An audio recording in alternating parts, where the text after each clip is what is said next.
रामला बोलता था बोले बापू तुम आराम करो बहुत ठंडी है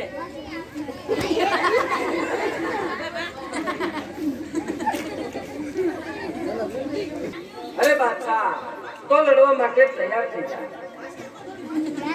અરે છોકરા હજી તને સમજાવું છું તું મારા ખુલ્યો છે કોની સામે ઉભોને વાત કરો છો તને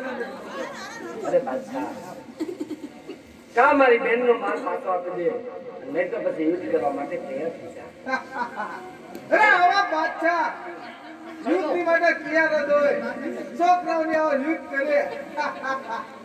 અરે હજી સમજાવું છું તારા બહેનનો માલ તો એક બાજુ રહ્યો હજી કહો છો મારા શરણમાં થઈ જા તારે બહેનનો માલ આપી દે